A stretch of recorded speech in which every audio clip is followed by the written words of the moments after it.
Hi there and welcome to this week's live session. And basically it's my second take because I screwed up in storing this live feed onto the Facebook Sleeptrust page. So second go for the nutrition, and that's what we're going to talk about today. How you can eat yourself into healthy sleep, right? And isn't that an awesome thing that we can actually eat, enjoy eating, and get back to deep resting sleep? And this is in particular, it's important for you if you are doing things for your body, you're kind of doing sports, you're doing things for your mind, like meditations or other exercises, and you're still not finding that deep resting sleep or those high energy levels at daytime, then nutrition can absolutely be the thing that you want to take care of today. And give me a little like if you like the picture here, if that looks delicious for you. Because I think Lelaine picked that picture. I think it's awesome. And by the way, it's the way I start into each and every day. I eat cereals with fruits, kind of like an apple a day keeps the doctor away. There's always apples in there, and bananas. And bananas contain tryptophan, just as an example. Our bodies need 46 essential substances to work right. So bananas contain tryptophan. Tryptophan gets converted to serotonin, which you might have heard of. It's good for our moods. And serotonin eventually gets converted to melatonin through our pineal gland in our brain. And melatonin is formerly known as the sleep hormone. So what you eat has a direct effect on not only how you can sleep, get that deep resting sleep at nighttime, but also how you will feel at daytime, how your energy levels will be at daytime. So there are a couple of things that you want to avoid and a couple of things you want to do. Let's start off with things that you might avoid, because we can really screw up when it comes to our nutrition. First off, it's not good to only eat processed foods, right? So try to eat fresh. And we're going to walk through how we can do this in regards to getting into healthier habits. But generally speaking, try to reduce processed food and eat more fresh foods. And this can be delicious. Look at the picture. The second thing that we want to do, and by the way, just to, it would be great if you could just leave me a little comment if you've got a question or anything. I'm going to try to pick up on that. And if you, just think this is a cool thing, then give me a like. The second thing that we want to avoid, especially in the afternoon and when it comes to nighttime, is sugar. You might know this from kids. If you give kids a lot of sugar before nighttime, they're just going to screw up and run around and freak out. So if we eat too much sugar is a quick energy for our bodies. It's going to be harder to fall asleep. The next thing that we want to avoid is caffeine. At least in the afternoon, we should keep in our minds that if we drink coffee, in a cup of coffee, caffeine has a half-life time of 6 hours, which means if you drink a cup of coffee at 3 p.m. in the afternoon, then at 9 p.m., 6 hours later, you still got half of that caffeine in your bodies. So you want to try to avoid drinking caffeine in the afternoon, at least if you're sensitive to that. And as I said, if you've got any questions to nutrition in relationship to sleep or your energy levels, just drop them into the comments and I'm going to try to pick them up in this live session, which is typically only going to be a couple of minutes. And if not, I'm going to answer them afterwards. So no problem with that. The next thing that you want to avoid is, and you're probably not going to like to hear that, is alcohol. So give me a like if you don't like that. So essentially, I'm not saying get a monk, but drinking alcohol on a regular basis at nighttime is not good. It will help you to fall asleep a little bit faster, but it will have a negative effect on, first off, your sleep quality, general overall sleep quality.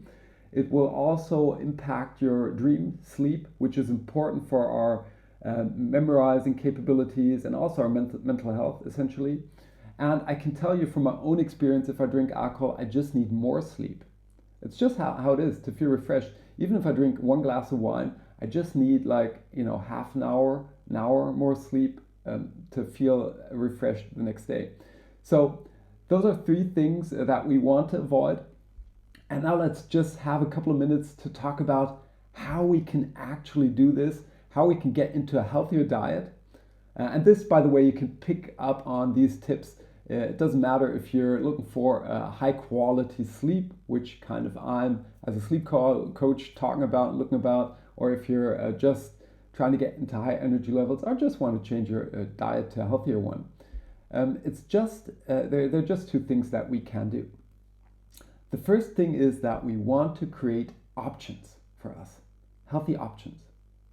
So the next time you go into the supermarket, run through the space where you get your vegetables, where you get fruits, and just bring them home. You want to have the opportunity when you open your fridge, you want to see the fresh stuff in there. Or you might have a bowl of fruits at home. You might have healthier options in your cupboard, healthier sweets, healthier drinks. So buy healthier stuff. That's number one. And number two is that we are going to kick out most of that unhealthy stuff.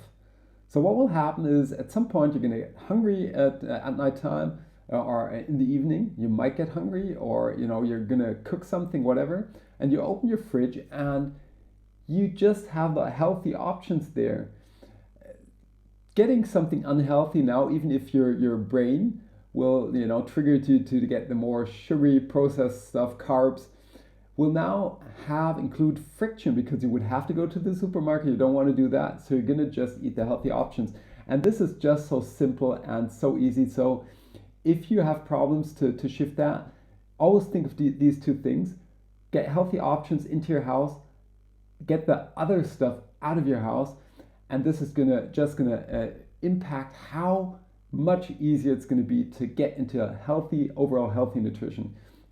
So also, if you have chips or anything on your table watching TV, just replace them through healthier options. You still might want to eat something. You're used to that, but instead of the chips, you've got nuts or something like that, or fruits.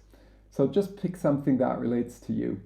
The last thing, and that's what I want to walk you through now, because generally speaking, I'm not really into getting too sophisticated about your nutrition. I think just get into healthier options for most of us does the job.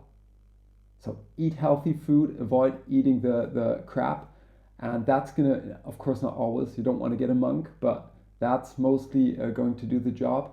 But for you out there who have tried a lot, who say, okay, I'm eating healthy, but there's still something not feeling good, I recommend that you go to a doctor, best somebody who's really into microbiology, and get a wide blood test made.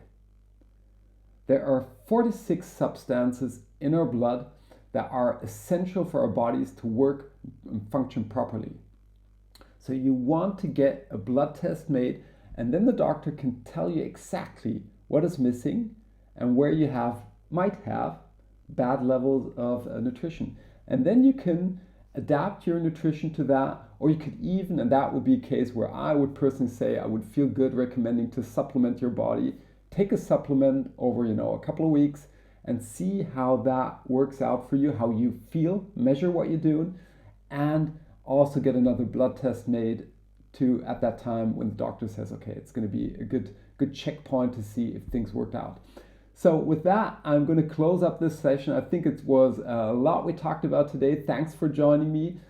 Please don't forget to give me a little like if you like the content, and also put in a comment if you want to get a tip on how you can, for you particularly, how you can change into a more healthier way of nurturing your bodies to find back to those deep resting sleep levels and those high energy levels at daytime that will let you feel good, feel productive, and be in a good state of mind to do what you deserve to do.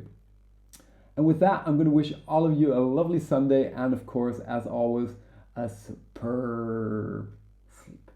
See you next week.